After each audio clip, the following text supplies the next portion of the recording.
Alors, on va essayer de décortiquer l'âme de la machine dans ce module et l'âme humaine. Alors, la question de savoir si une chanson composée par une intelligence artificielle peut susciter un amour authentique touche à la nature même de la créativité artistique et de l'expérience humaine. Ce n'est pas une interrogation sur les capacités techniques des algorithmes que sur leur fondement ontologique. Peuvent-ils créer de l'art véritable ou sont-ils condamnés à reproduire un artisanat dépourvu d'âme? L'essence de la musique que nous aimons profondément réside dans son origine ancrée dans la vie vécue. Elle véhicule la joie partagée, la douleur intime, l'amour passionné.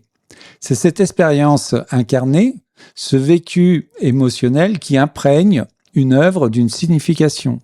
Et nous pouvons ainsi reconnaître et ressentir comme notre propre signification.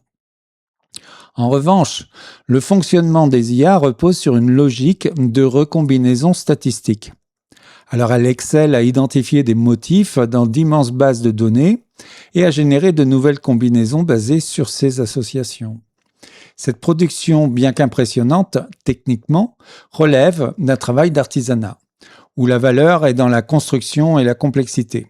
Par contre, elle manque fondamentalement de l'œuvre d'art, dont la valeur découle de l'intention et de l'émotion projetée par un créateur conscient. Comprendre cette distinction cruciale entre une création issue d'une intention humaine et une autre, issue d'un processus algorithmique, est indispensable pour naviguer de manière éthique et stratégique dans un monde où ces technologies deviennent omniprésentes. Cela définit les limites intrinsèques de ce que l'on peut considérer comme une expression artistique authentique. Alors, ce module est pour un public d'apprenants adultes qui s'intéressent à la culture, qui soient enseignants, étudiants en sciences humaines, arts et informatique. C'est un niveau plutôt master, mais les licences ou les passionnés peuvent s'y joindre. La durée estimée est de 3 heures si vous allez plus loin dans des lectures approfondies sur Internet.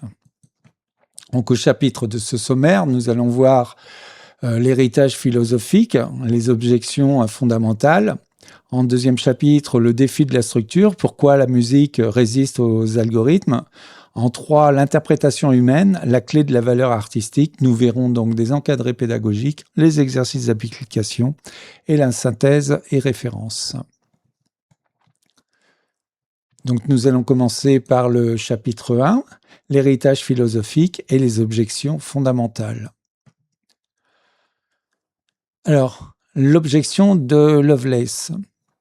Une machine, par sa nature même, est incapable de véritable invention, car elle ne peut agir que sur les instructions et les données qui lui sont préalablement fournies. Son fonctionnement repose sur une logique de réorganisation et de combinaison des éléments connus, sans jamais franchir le seuil d'une création authentique qui émanerait d'elle-même. Ce principe fondamental implique que, quelle que soit la complexité du système, son output, sa sortie, reste nécessairement ancré dans son input, c'est-à-dire lié à son entrée. Il s'agit d'une transformation algorithmique, non d'une originalité. Ainsi, même les modèles d'intelligence artificielle les plus sophistiqués, capables de générer des contenus apparemment nouveaux et complexes, ne font en réalité que produire des variations statistiques à partir de leur vaste corpus de données d'entraînement. Cette capacité à recombiner l'existant, aussi impressionnante soit-elle, ne confère pas à la machine l'élan créatif, l'inspiration ou le génie imprévisible qui caractérise la créativité humaine.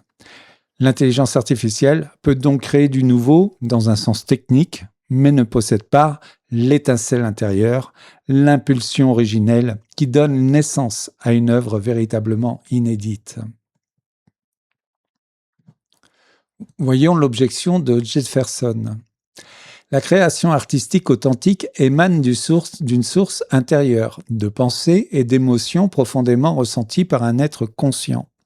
Ce processus de génération est fondamentalement ancré dans l'expérience vécue, dans la subjectivité d'un esprit qui perçoit, qui souffre, qui aime, qui désire. Pour qu'une œuvre soit le produit d'une intention véritable, elle doit naître de cette vie intérieure, de motivation personnelle et de réponse à des stimuli émotionnels. En revanche, une machine par sa nature même est incapable d'accéder à ce monde de sensations et de sentiments.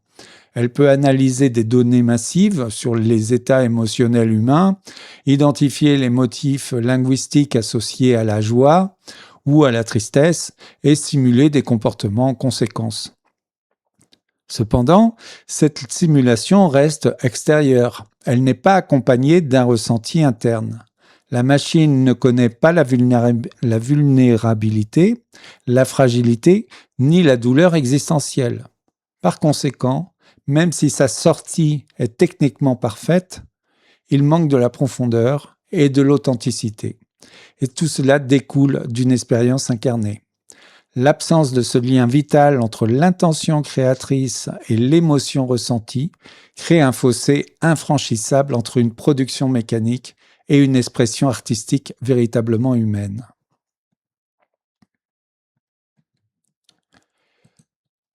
Nous arrivons donc dans le défi de la structure. Pourquoi la musique résiste aux algorithmes ? Le défi structurel. Pourquoi la musique résiste ? Les systèmes intelligents artificiels fondés sur l'apprentissage statistique sont particulièrement performants lorsqu'ils traitent des données où les éléments sont étroitement liés dans le temps ou l'espace, où leurs relations sont fortement prévisibles et où de nombreuses décisions peuvent être regroupées sous une règle globale. Ce type de structure, caractérisée par la proximité, la détermination et l'imbriquement, est naturellement adapté à leur mode de fonctionnement itératif qui tourne en boucle, basé sur l'identification de motifs fréquents. Cependant, la musique, même dans ses formes les plus simples, opère selon des principes fondamentalement différents. Elle repose sur des connexions subtiles qui s'étendent sur de longues périodes, comme le retour thématique d'une phrase initiale à la fin d'une composition, et tout cela séparé par de nombreuses mesures. Ces relations ne sont pas déterminées par une logique inévitable, mais émergent de choix créatifs qui introduisent de l'imprévisibilité et de la fluidité, qualité essentielle à son expressivité.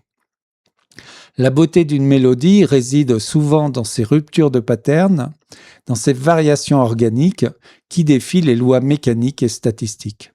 Par conséquent, la nature même de la création musicale, avec ses arcs narratifs à long terme et ses développements non linéaires, constitue un défi insurmontable pour les algorithmes, qui apprennent par association très localisée et qui rendent difficile, voire impossible, la reproduction authentique d'une cohérence profonde sur du long terme.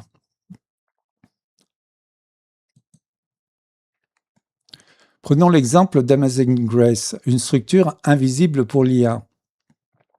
Une mélodie simple comme Amazing Grace repose sur une structure à la fois élémentaire et profondément sophistiquée, dont les éléments clés échappent au processus d'apprentissage statistique.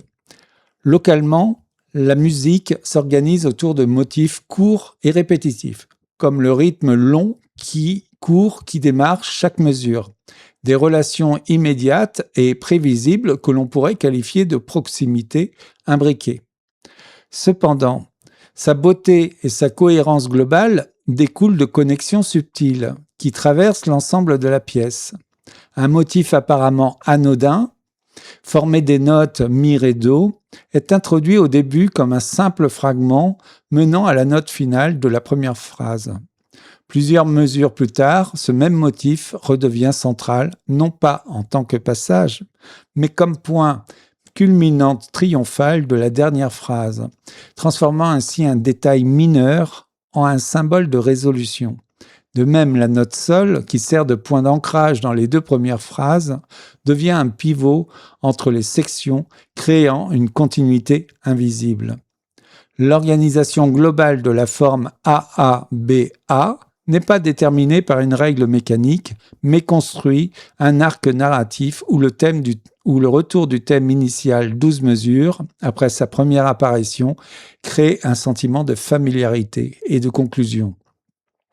Cette architecture, fondée sur des références à long terme, des développements imprévisibles et une narration implicite, ne peut être saisie par un système qui privilégie les relations immédiates et fréquentes, car elle exige une vision d'ensemble et une compréhension contextuelle que seule la connaissance, l'apprentissage humain, la cognition humaine peut pleinement intégrer. Chapitre 3, l'interprétation humaine, la clé de la valeur artistique. La clé de la valeur artistique, c'est donc l'interprétation humaine. La valeur d'une création artistique ne réside pas uniquement dans sa construction ou sa complexité technique, mais dans la manière dont elle est perçue et interprétée par son public. Ce processus d'interprétation repose sur une posture fondamentale. L'auditeur, le spectateur ou le lecteur suppose que l'auteur a agi de façon intentionnelle, qu'il a voulu exprimer une émotion, transmettre un message ou raconter une histoire. Cette supposition, cette projection d'intention derrière l'œuvre est ce qui transforme une simple production en une expérience artistique. Elle distingue radicalement deux types de création. D'un côté, il y a les objets que l'on admire pour leur ingéniosité, leur précision ou leur fonctionnalité. On apprécie ainsi le savoir-faire, l'artisanat, la qualité de la réalisation. Mais de l'autre, il existe des œuvres que l'on ne se contente pas d'admirer, mais que l'on cherche à comprendre, à déchiffrer. Ces œuvres nous poussent à scruter leur profondeur, à ressentir les émotions qu'elles véhiculent et à interroger le sens qu'elles portent. C'est cette dynamique interne, ce dialogue entre le spectateur et l'intention supposée du créateur qui confère à certaines productions leur statut d'art véritable. La puissance d'une œuvre d'art naît donc autant de son contenu que de la relation active qu'elle entretient avec son audience. Elle invite celle-ci à s'engager au-delà de l'apparence immédiate pour explorer les motivations humaines qui ont pu la susciter.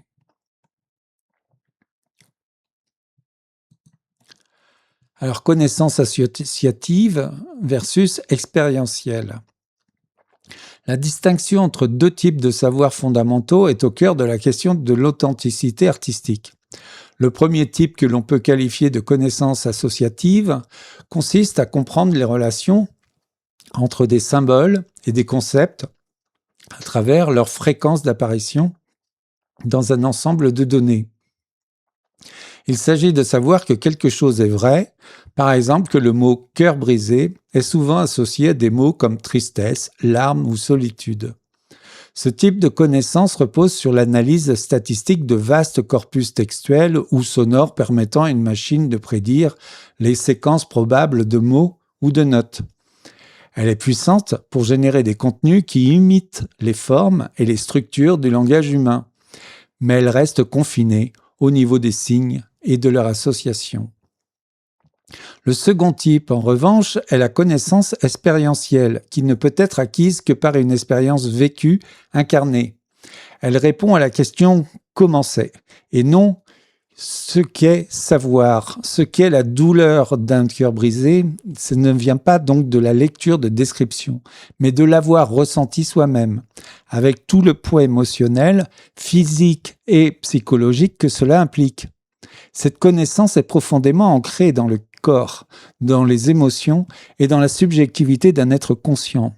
C'est cette forme de savoir qui donne naissance à l'expression authentique, car elle transforme une simple description en une vérité personnelle. Alors que la première forme accumule des liens symboliques et produit un discours structuré, la seconde crée de l'authenticité en puisant directement dans le réservoir insondable de l'expérience humaine. La valeur perçue d'une œuvre d'art dépend largement de notre croyance en cette origine expérientielle, car nous cherchons dans l'art une résonance avec nos propres vies, une vérité qui ne peut être simulée, seulement vécue. Prenons un test ultime en se basant sur 1984 d'Orwell. Une chanson composée par une machine même techniquement parfaite, est perçue comme une production vide, artificielle et dépourvue de substance émotionnelle. Elle manque de l'authenticité nécessaire pour toucher profondément un auditeur. Cependant, lorsque cette même chanson est chantée par une personne ordinaire, engagée dans une tâche quotidienne comme la lessive, sa transformation devient radicale. Ce n'est pas la structure musicale qui change, mais l'interprétation, imprégnée d'une présence humaine vivante. La voix, le timbre, le phrasé, tout porte les marques d'une existence vécue, d'une intention, aussi banale soit-elle, derrière l'action de chanter. Cette simple manifestation de vie, de corps et de subjectivité suffit à transfigurer une mélodie mécanique en une expérience artistique authentique et plaisante. Le message fondamental est que la valeur artistique ne réside pas uniquement dans la composition elle-même, mais dans la relation humaine qu'elle instaure. C'est la conscience d'un créateur ou d'un interprète ayant une vie intérieure, des pensées et des émotions qui permet au public d'adopter une posture d'interprétation et d'y chercher du sens et de s'y connecter émotionnellement. Lorsque l'origine de la musique est perçue comme purement algorithmique, cette relation se brise et la musique, quelle que soit sa qualité formelle, reste extérieure, incapable de susciter une véritable résonance. C'est donc la présence de l'expérience humaine, de l'intention qui confère la valeur artistique. Donc où en est l'intelligence artificielle musicale ? Les modèles d'intelligence artificielle appliqués à la composition musicale évoluent par stade de maturité, chacun marquant une progression dans leur capacité à produire des séquences cohérentes tout en révélant des limitations persistantes. Le premier stade, qualifié de tout petit, est caractérisé par une focalisation extrême sur des éléments immédiats du prompt initial. L'IA identifie un motif local répétitif ou une cellule rythmique et l'exploite de manière obsessionnelle, générant des passages qui font sens à très court terme, mais qui dérivent rapidement vers une absence de direction globale, incapable de construire une forme supérieure. Ce niveau reflète une compréhension purement locale, sans vision d'ensemble. Il n'y a donc pas de proximité avec les autres motifs. Le stade suivant, dit enfant, montre une avancée significative dans la gestion de la structure. L'IA parvient à organiser la musique en blocs thématiques répétitifs, comme des couplets et refrains. Elle crée ainsi une organisation prévisible fondée sur la répétition. Cependant, cette structure reste rigide et mécanique. Le développement thématique est quasi inexistant, chaque variation étant souvent une simple permutation superficielle du bloc initial, ce qui conduit à une monotonie perceptible et à une absence de narration musicale. Enfin, le stade adolescent représente le niveau actuel des technologies les plus avancées. Ces modèles sont capables de générer des phrases musicales individuelles de grande qualité, convaincantes et stylistiquement cohérentes. Ils maîtrisent les progressions harmoniques et les contours mélodiques à l'échelle d'une phrase. Pourtant, leur principal défaut réside dans l'incapacité à tisser des liens entre ces belles phrases pour créer une œuvre fluide et intégrée. Les transitions sont souvent maladroites, les phrases s'enchaînent de manière discontinue, avec des conclusions redondantes ou des développements qui semblent improvisés plutôt que motivés. La structure globale manque de retours thématiques significatifs et on peut adopter des longueurs inhabituelles, trahissant une conception fragmentée. Ainsi, bien qu'ils produisent des éléments impressionnants, aucun de ces modèles n'a encore atteint la maturité d'un compositeur humain, lui-même capable de concevoir une pièce d'une cohérence narrative, organique et fluide de bout en bout. Alors, quel est le futur de la création musicale ? L'intelligence artificielle n'émergera pas en tant que remplaçante de l'artiste humain, mais plutôt comme un partenaire au rôle bien défini. Son domaine d'excellence réside dans la production de fonds sonores, une musique fonctionnelle destinée à remplir les espaces ou à accompagner des activités sans exiger une attention profonde, comme dans les publicités, les jeux vidéo ou les environnements commerciaux. Elle excelle également en tant qu'outil d'assistance créative, capable de générer des motifs mélodiques ou harmoniques pour aider un compositeur à surmonter un blocage ou à explorer de nouvelles idées. Cela amplifie ainsi les capacités inventives du musicien. Les œuvres produites de manière autonome par ces systèmes peuvent atteindre un niveau technique impressionnant. Cela mérite admiration pour leur construction et leur complexité, au rang d'un artisanat maîtrisé. Cependant, elles restent dépourvues de cette dimension émotionnellement authentique, de cette âme qui naît d'une expérience vécue ou d'une intention humaine.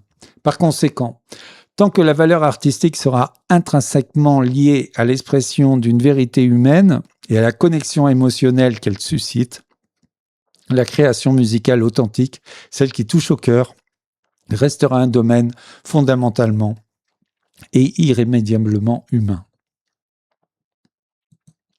Nous allons passer aux encadrés pédagogiques. Donc, la connaissance, les concepts clés, connaissance associative versus expérientielle. Connaissance associative, savoir que quelque chose est vrai basé sur des liens symboliques. C'est ce que possède l'IA. Elle sait que pluie est associée à parapluie, triste, gris. Connaissance expérientielle, savoir comment c'est-à-dire basé sur une expérience corporelle et émotionnelle, c'est ce que possède l'humain. C'est lui sent la fraîcheur de la pluie sur la peau, il entend le bruit des gouttes, il ressent la mélancolie qu'elle peut provoquer. Donc l'enjeu pour l'IA, ça serait de maîtriser la première, mais elle est fondamentalement incapable d'acquérir la seconde. C'est une absence qui creuse le fossé entre son artisanat et notre art. Le test de Turing artistique. Alan Turing proposa que si une machine peut convaincre un humain qu'elle est humaine lors d'une conversation, elle est peut-être considérée comme intelligente. Ce principe a été étendu à la créativité. Si une musique générée par IA passe pour humaine, est-elle alors créative ? Notre analyse montre que ce test est insuffisant. Même si l'IA passe le test et produit une musique indiscernable, notre perception change radicalement quand nous savons qu'elle est d'origine artificielle. Nous cessons d'adopter la position intentionnelle. Le contexte de création prime sur le produit final.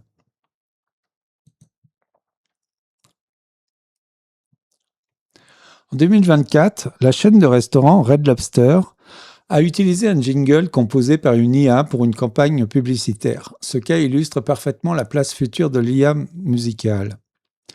Le jingle n'était pas destiné à être une œuvre d'art profonde que l'on écouterait en boucle pour son âme. Il avait pour but d'être accrocheur, de remplir un espace sonore et de véhiculer une ambiance. C'est un usage parfait pour un artisanat génératif. Il remplit sa fonction utilitaire sans prétendre à une expression artistique authentique. Une analogie frappante utilisée dans le texte est celle des mains générées par IA. Les images IA ont souvent des doigts bizarres, trop haut ou trop peu. Pourquoi ? Parce que les doigts ne sont pas toujours adjacents. Le pouce est loin du petit doigt, leurs positions ne sont pas déterminées, ils peuvent bouger indépendamment. Ils ne sont pas tous imbriqués sous une seule règle. Comparer la structure de la musique à une main, ces éléments motifs, thèmes sont comme les doigts, ils peuvent être éloignés, leurs mouvements ne sont pas mécaniques et leur coordination forme un tout fluide, et l'expression que les algorithmes actuels peinent à reproduire. Alors, confondre technicité et créativité. Ne vous laissez pas tromper par la qualité technique d'une production IA. Une chanson générée par IA peut être une instrumentation parfaite, un mix impeccable et une structure harmonieuse. Cependant, cette excellence technique relève de l'artisanat. Croire que l'IA produit quelque chose de beau ou de convaincant, elle est forcément créative au sens humain du terme. La créativité ici est déplacée. Elle appartient à l'ingénieur qui a conçu l'algorithme, pas à la machine elle-même qui crée l'œuvre. Passons aux exercices d'application. Donc le vrai-faux avec une compréhension facile. Vous vérifiez vous-même la compréhension des concepts clés. Indiquez si les affirmations suivantes sont vraies ou fausses. Selon Lovelace, une machine peut inventer de nouvelles idées. L'IA possède une connaissance expérientielle de la tristesse. Une œuvre d'art est appréciée principalement pour sa fonctionnalité. La structure à long terme est facile à apprendre pour une IA car elle repose sur des motifs répétés à courte distance. Est-ce vrai? Est-ce faux? Niveau facile.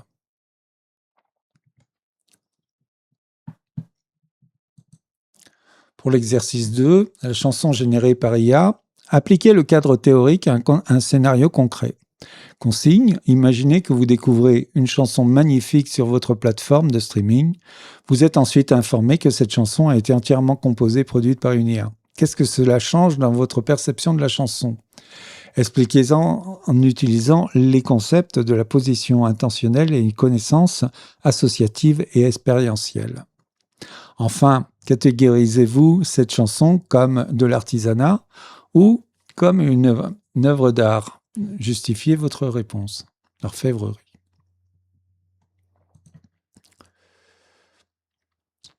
Synthétisez plusieurs notions et argumentez de façon critique dans cet exercice 3. Les consignes sont: certains affirment que si une IA peut passer le test de Turing artistique, produire une musique indiscernable d'une musique humaine, alors elle doit être considérée comme créative. Le jour où vous n'aurez que de la musique créative, par exemple, que de la musique générée par IA, la considériez-vous comme créative? Argumentez contre cette position en mobilisant les arguments de Lovelace, Jefferson et la distinction artisanat, œuvre d'art, développée dans ce module. Construisez un paragraphe de synthèse cohérent ou débattez entre vous. En exercice 4, autre sujet de réflexion, encouragez la réflexion personnelle et critique. Pensez-vous que la distinction entre l'artisanat et la répétition des formes et l'œuvre d'art générée par IA sera le plus problématique à l'avenir? Est-ce qu'on peut transposer ceci dans la littérature, la peinture, le cinéma? Donner un exemple et expliquer pourquoi. Donc, en partie 5, la synthèse et référence. Les 10 points clés, les objections de Lovelace. L'IA ne peut pas être originale, elle réorganise seulement les données qu'on lui a fournies. L'objection de Jefferson, l'art authentique naît de pensées et d'émotions ressenties et impossible à ressentir pour une machine. Connaissance associative, l'IA apprend par association statistique entre des symboles, textes, sons, pixels. Et la connaissance expérientielle, l'humain crée à partir de son vécu, de son corps et de ses émotions incarnées. Alors, nous avons directement comment l'artisanat comparé directement à l'œuvre d'art. Une œuvre d'art invite à l'interprétation, tandis qu'un travail artisanal est apprécié pour sa construction, une chaise. Position intentionnelle, nous projetons des intentions et des émotions sur une œuvre, mais seulement si nous pensons qu'elle vient d'un être conscient. 7. Défi structurel, la musique repose sur des structures à long terme, non déterminées et non imbriquées, et que l'IA peine à apprendre. 8. Le modèle d'IA musical, on observe des modèles tout petits, enfants et adolescents qui maîtrisent le local, mais pas le global. En 9, la valeur perçue, même une musique parfaite techniquement, sera moins valorisée si nous savons qu'elle est générée par IA. Enfin 10, futur de l'IA créative, l'IA sera un outil puissant pour le fond sonore et l'inspiration, mais ne remplacera pas de sitôt la création artistique humaine authentique. Bien, faisons le cycle de la créativité humaine versus IA. Nous avons donc l'expérience vécue, qui est un message transmis par la création artistique au niveau international. L'œuvre d'art peut être interprétée par d'autres hommes et l'auditeur adopte une position intentionnelle lors de son interprétation. Toutes ces données peuvent fournir des données d'entraînement. Et donc, ces données d'entraînement sont gérées par l'IA et l'IA peut reproduire cette expérience vécue par de la production statistique. Et donc, devient un travail d'artisan qui reproduit des œuvres originales. L'auditeur reconnaît ainsi la construction et peut à nouveau s'adapter de cette production pour renouveler une expérience vécue et créer ainsi une œuvre artistique reconnue internationalement, qui sera donc une œuvre d'art interprétée par de multiples personnes, et l'auditeur adoptera sa position avec sa propre intention, et bien sûr, tout cela peut être à nouveau provoqué comme des données d'entraînement, etc., etc.